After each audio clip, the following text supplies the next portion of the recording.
Assalamualaikum warahmatullahi wabarakatuh. Oke, mari kita lanjutkan saja ceritanya. Tapi seperti biasa, bantu tekan tombol like dan berkomentar dulu ya. Bab 1237, Tuan Muda yang tolong Tuhan. Ketika hantu itu muncul, Pei Sisen dan yang lainnya dipenuhi dengan keterkejutan dan ketidakpercayaan. Tuhan, orang kuat tak tertandingi dari peradaban Tianmu, peradaban kosmik tingkat 9. Mungkinkah pendeta Tao ini mampu mengundangnya untuk mewujudkan dao agungnya dan turun ke sini? Pei Sisen dan yang lainnya semuanya dipenuhi rasa tidak percaya. Kaisar Fan Zhao, yang memimpin, memandang patung dewa virtual dengan ekspresi tenang. Dan ketika gambar virtual dewa muncul di ruang dan waktu ini, tekanan tak terlihat tiba-tiba menyebar dari langit dan bumi. Bahkan pendeta Tao Zhang merasa sulit menahan tekanan itu, dan tubuhnya membungkuk tanpa sadar. Taois Zhang, Pei Sisen dan yang lainnya semuanya tersentuh dan terkejut. Ye Guan juga berhenti saat ini. Tekanan dari dao besar memaksanya untuk berhenti. Ye Guan mendongak ke patung dewa virtual. Patung itu adalah seorang pria parubaya yang mengenakan jubah Tao longgar, dengan rambut panjang terurai di bahunya dan tatapan acuh tak acuh di matanya. Dia tampak seperti dewa, mengintimidasi dan membuat orang tidak berani menatapnya langsung. Ye Guan menatap patung dewa itu. Dia tidak menyangka bahwa pendeta Tao ini benar-benar bisa memanggil dewa. Penguasa surga di depannya pastilah makhluk kuat dari peradaban kosmik tingkat ke-9. Peradaban kosmik tingkat 9, Ye Guan menarik napas dalam-dalam, tidak ada rasa takut di matanya. Sebaliknya, dia penuh dengan semangat juang. Pada saat ini, penguasa langit tiba-tiba mengerutkan kening. Dia menatap Ye Guan dengan saksama dan merasa bahwa pria di depannya tampak familiar. Siapa namamu? Sebelum Ye Guan sempat mengatakan apapun, pendeta Tao Zhang membungkuk hormat dan berkata melalui energinya yang dalam, "Tuanku, nama marga orang ini adalah Ye, dan namanya Guan." Nama belakang Ye, sang penguasa langit mengernyit makin dalam. Ini bukan orang yang diminta oleh penguasa makam surga untuk kita temukan. Namun, dia tidak bergerak. Sebaliknya, dia hanya menatap Ye Guan. Meskipun ini hanyalah ilusi dirinya, bahkan bukan tiruan, pada levelnya, dia sangat peka terhadap beberapa sebab dan akibat yang tidak diketahui dan berbahaya. Orang yang dapat membuatnya waspada secara naluriah tidak harus orang yang sederhana. Oleh karena itu, dia tidak memilih untuk mengambil tindakan. Tentu saja, alasan sebenarnya adalah karena lelaki di depannya sangat mirip dengan potret yang diberikan kepadanya oleh sang penguasa makam. Melihat Tuan Sangchang tidak bergerak, pendeta Zhang sedikit bingung. Ia menatap Tuan Sangchang dan berkata dengan hormat, "Sangchang." Dewa langit menoleh dan melirik ke arah Taois Zhang, "Ada apa?" Pendeta Tao Zhang berkata dengan penuh hormat, "Raja surga, tolong bantu saya membunuh orang ini." Alasan mengapa ia dapat meminta bantuan Dewa Langit sebenarnya adalah semacam transaksi. Banyak bos teratas dalam peradaban kosmik tingkat 9 akan menerima orang percaya dan membiarkan orang percaya mereka mengumpulkan kekuatan iman untuk mereka. Kekuatan keyakinan, juga dikenal sebagai kekuatan semua makhluk hidup, merupakan kekuatan yang luar biasa dahsyat dan metode praktik yang unik dari peradaban kosmik tingkat ke-9. Pendeta Tao Zhang memilih dewa-dewa. Sebagai penganut dewa-dewa, ia mengumpulkan kekuatan iman yang tak terhitung jumlahnya untuk dewa-dewa selama bertahun-tahun. Karena hal inilah ia dapat menerima hadiah dari dewa-dewa. Dewa Sangchang mengabaikan Taois Zhang dan menoleh ke arah Ye Guan yang tidak jauh darinya dan bertanya, "Apakah nama belakangmu Ye?" Ye Guan mengangguk. Ya, Dewa Langit tersenyum dan berkata, apakah kamu kenal seseorang yang bernama Yang? Meskipun pemuda di depannya bernama Ye, yang berbeda dengan orang yang dicarinya, dia tetap memutuskan untuk bertanya. Selalu lebih baik untuk berhati-hati. Bagaimana kalau pada levelnya, Anda bisa melakukan kesalahan, tetapi Anda tidak bisa bodoh. Mendengar perkataan Tuan Sangcang, Ye Guan sedikit terkejut, marganya Yang. Dewa Sangcang mengangguk dan hendak berbicara ketika Ye Guan bertanya lagi, apakah dia seorang kultivator pedang yang mengenakan jubah hijau? Mendengar ini, ekspresi Tuan Sangcang tiba-tiba berubah drastis, dan dia bertanya dengan suara gemetar, kau mengenalnya? Ye Guan mengangguk, dia adalah kakekku, astaga. Dewa Langit tiba-tiba berkata dengan gembira, kamu adalah Tuan Muda Yang. Tuan Muda Yang, setelah mendengar perkataan Tuhan, wajah semua orang dipenuhi kebingungan. Apa-apaan? Apakah Dewa Langit ini mengenal Ye Guan? Tidak hanya semua orang, Ye Guan juga tampak bingung saat ini. Apakah kamu kenal kakekku? Dewa Langit berkata dengan gembira, mari kita bertemu, kakekmu dan aku. Ye Guan berkata, teman, Tuan Sangcang mengangguk cepat. Ya, Tuan Muda Yang, tahukah Anda sudah berapa lama kami mencari Anda? Bagaimana Anda bisa berakhir di peradaban tingkat rendah ini? Untuk menemukan Anda, kami hampir harus melawan peradaban kosmik tingkat 10. Ye Guan, wajah pendeta Tao itu dipenuhi ketakutan. Apa-apaan? Apakah Dewa Langit ini mengenal Ye Guan? Dan dia telah mencari Ye Guan untuk waktu yang lama. Dia bahkan berperang dengan beberapa peradaban kosmik level 10 hanya untuk Ye Guan. Apa yang sedang terjadi? Pendeta Tao Zhang dipenuhi dengan keraguan. Dewa, Anda. Diam. Pada saat ini, Dewa Langit tiba-tiba menoleh dan meraung marah. Kekuatan yang mengerikan langsung meluncur ke arah Taois Zhang, dan Taois Zhang langsung berubah menjadi abu. Melihat pemandangan ini, Pei Sisen dan orang lain di luar semuanya merasa ngeri. Oh sial, apakah pendeta Tao ini memanggil pembantu untuk Ye Guan? Terlebih lagi, penolong ini berasal dari peradaban Tianmu. Ye Guan juga terkejut saat ini. Apa yang sedang terjadi? Dia sudah siap bertarung sampai mati. Jadi mengapa dia tiba-tiba menjadi seseorang yang membantunya?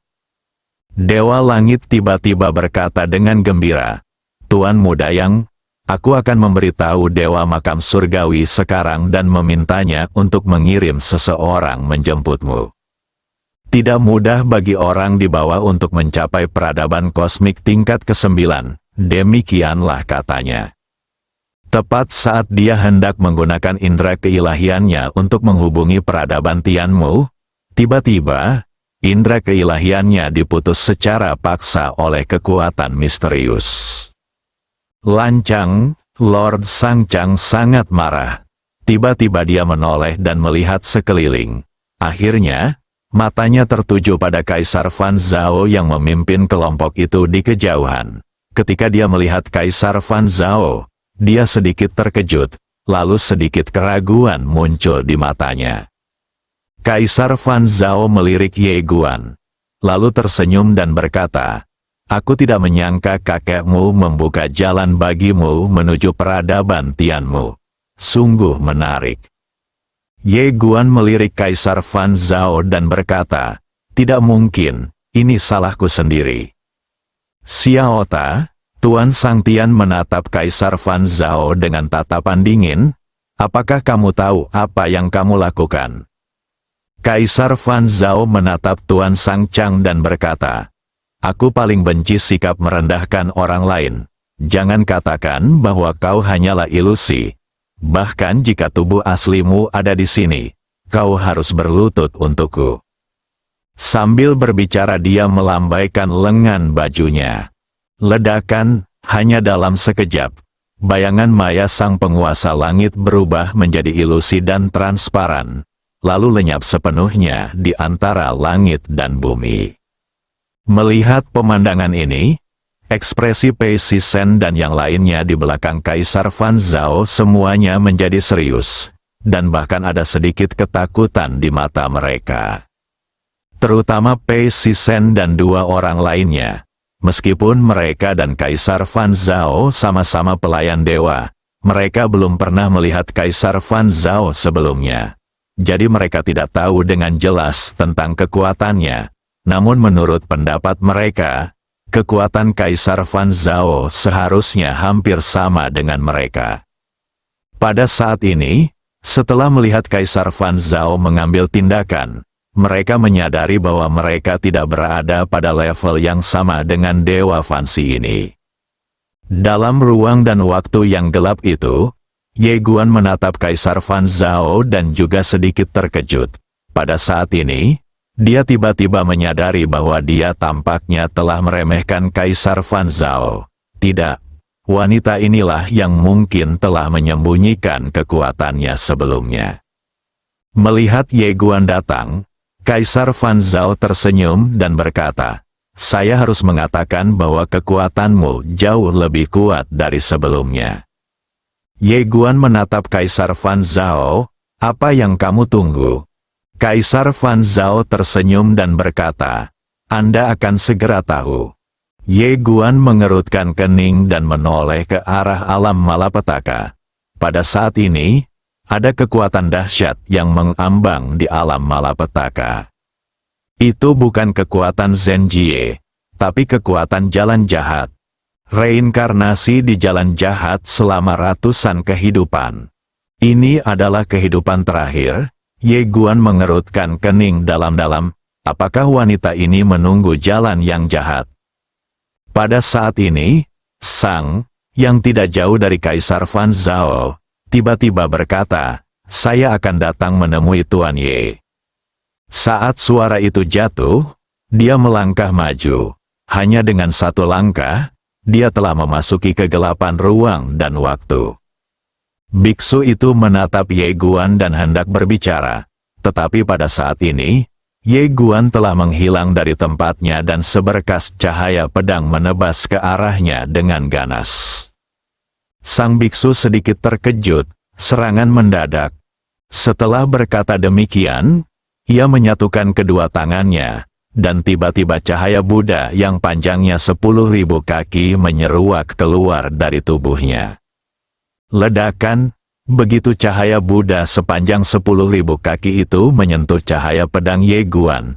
Cahaya itu hancur berkeping-keping. Biksu itu mundur dengan keras. Dan sebelum dia sempat berhenti, cahaya pedang lain datang menyerangnya dengan ganas.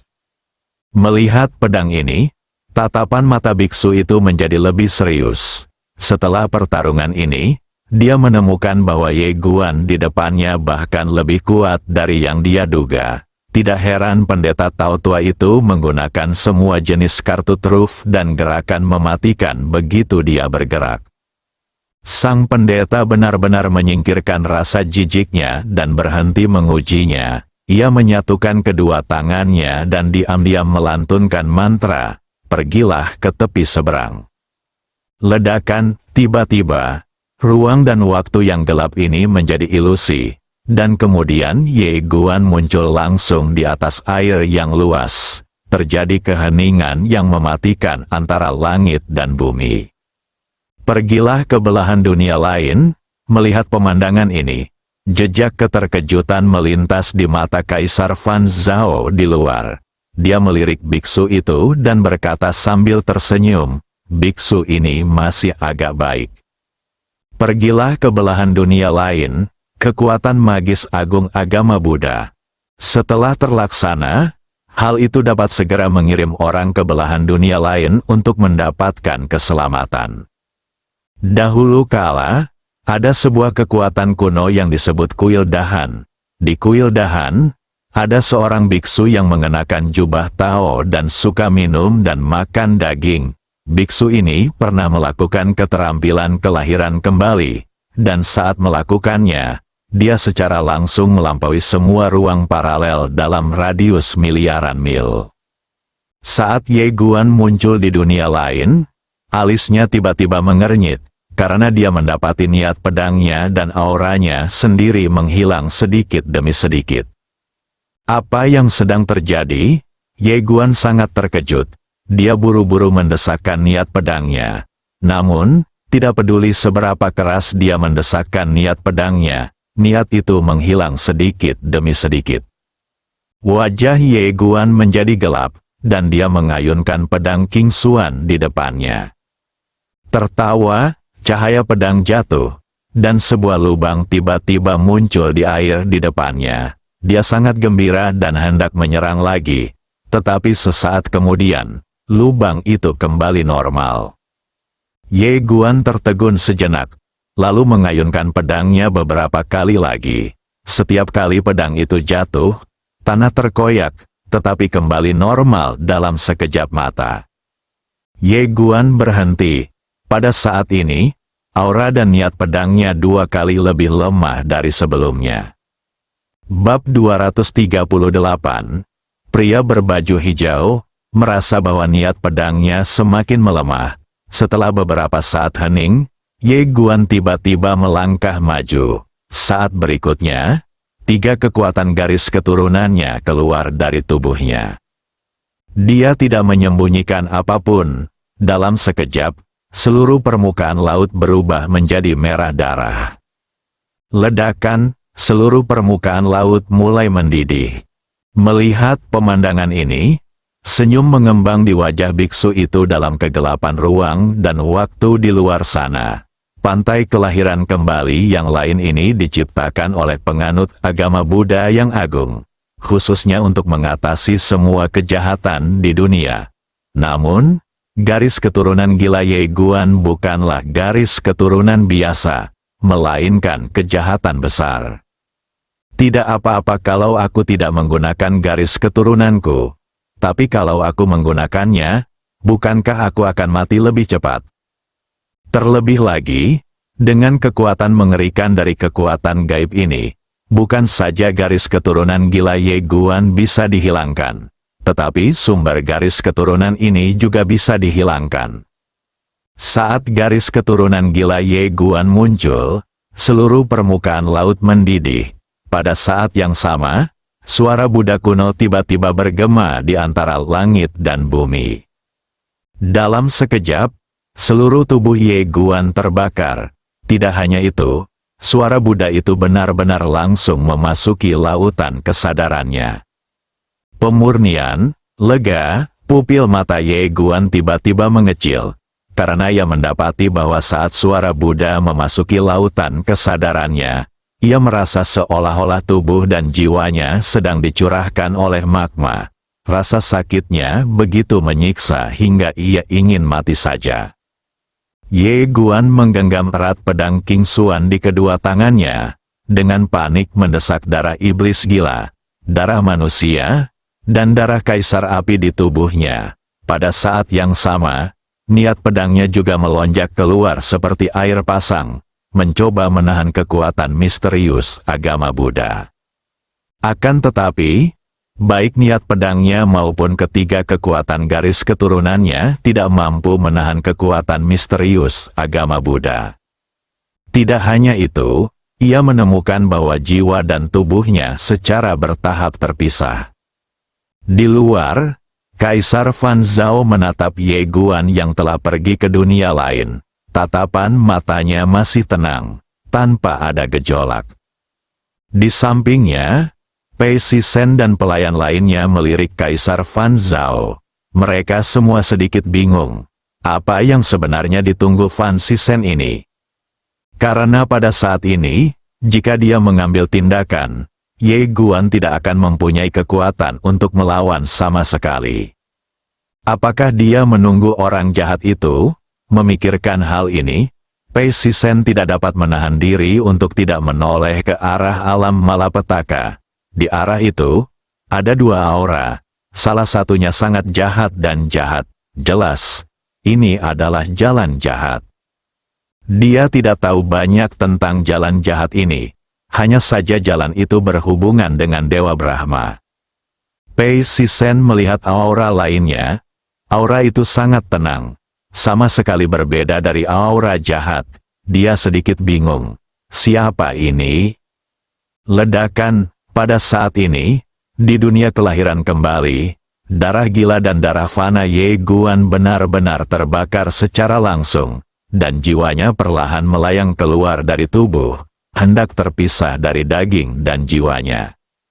Melihat pemandangan ini, senyum di wajah biksu itu berangsur-angsur melebar, tetapi saat berikutnya, Ye Guan di kejauhan tiba-tiba menusuk perutnya dengan pedang King Xuan. Ledakan. Setelah pedang King Xuan memasuki tubuhnya, tubuh dan jiwa Ye Guan benar-benar menyatu lagi. Melihat hal ini, biksu itu mengerutkan kening. Tiba-tiba ia menyatukan kedua tangannya dan melantunkan mantra dalam hati. Namo Amitabha, Dotagata. Saat dia melantunkan mantra, banyak cahaya Buddha samar muncul di lautan darah di kejauhan. Saat cahaya Buddha ini muncul, fitur wajah Ye Guan tiba-tiba menjadi terdistorsi. Pada saat yang sama, cahaya Buddha itu langsung berubah menjadi sinar cahaya dan tenggelam ke dalam tubuhnya, seperti belatung di tulang tarsal, bersarang di darahnya. Garis keturunan gila itu tidak hancur. Harus dikatakan bahwa garis keturunan gila itu tidak terluka sama sekali. Tapi itu menyakitkan. Mata Ye Guan terbuka lebar, rongga matanya merah, rasa sakitnya benar-benar tak tertahankan. Ye Guan mengepalkan tangannya erat-erat dan langsung membakar 3 jenis garis keturunan. Ledakan, ledakan, ledakan, 3 aliran darah yang menyala-nyala naik dari langit, dan cahaya Buddha di atas darah juga menyala pada saat ini, dan kemudian menghilang sedikit demi sedikit. Melihat pemandangan ini, raut wajah biksu itu tiba-tiba menjadi sedikit muram. Ia hendak melantunkan mantra lagi. Tetapi Ye Guan tiba-tiba mencabut pedang King Xuan dari tubuhnya, lalu menancapkan pedang itu ke dalam air di depannya. Ledakan. Dalam sekejap, permukaan air langsung mendidih, dan kemudian garis-garis kekuatan darah yang menyala menyebar dari permukaan air. Dalam sekejap, permukaan laut yang tak terbatas berubah menjadi lautan api yang tak terbatas. Pada saat yang sama, seluruh sisi dunia lainnya mulai menjadi ilusi. Melihat pemandangan ini, raut wajah biksu itu tiba-tiba berubah sedikit. Ia tidak menyangka bahwa Ye Guan dapat mengerahkan kekuatan yang begitu mengerikan dalam situasi ini, bahkan mengguncang ruang dan waktu di sisi lain. Pei Sisen dan 3 dewa pelayan lainnya yang melihat pemandangan ini di luar juga sedikit ketakutan saat ini, karena jika mereka diminta untuk melawan Ye Guan sendirian sekarang, mereka tidak akan memiliki peluang menang sama sekali. Kecepatan kemajuannya sungguh mengerikan. Kaisar Fan Zhao menatap Ye Guan, matanya setenang air. Di dunia lain, Ye Guan tiba-tiba mengayunkan pedangnya lagi dan menebas ke arah dirinya sendiri. Lautan api membumbung ke langit, patah, suara retakan tiba-tiba bergema antara langit dan bumi. Ketika biksu itu mendengar suara retakan, ia buru-buru melangkah maju. Dengan langkah ini, ia langsung tiba di sisi lain dunia. Ia mengatupkan kedua tangannya dan menggumamkan sesuatu.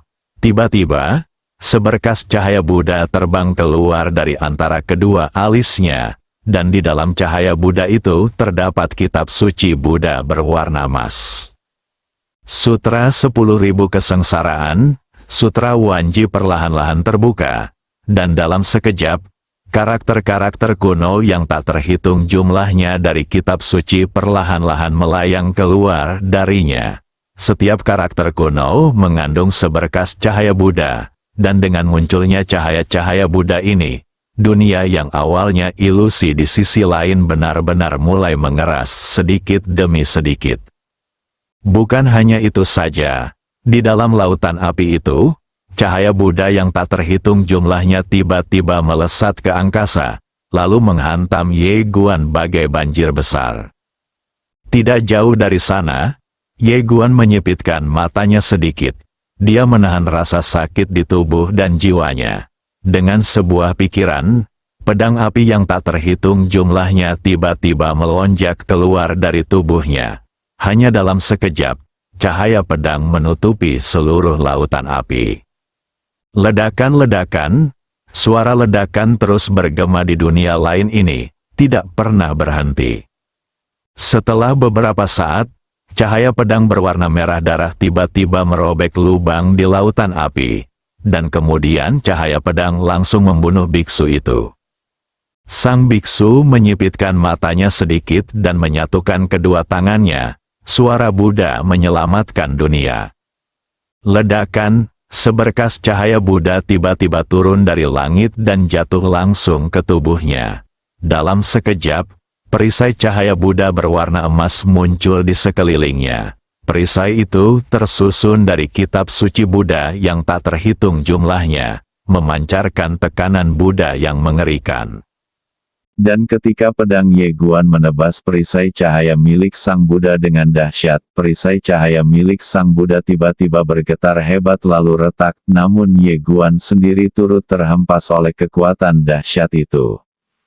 Ketika biksu itu melihat retakan muncul di perisai cahaya Buddha miliknya, wajahnya tiba-tiba berubah sedikit jelek. Keterampilan sihir Buddha. Suara Buddha untuk menyelamatkan dunia. Ini tidak pernah dipatahkan oleh siapapun sejak dia mempelajarinya.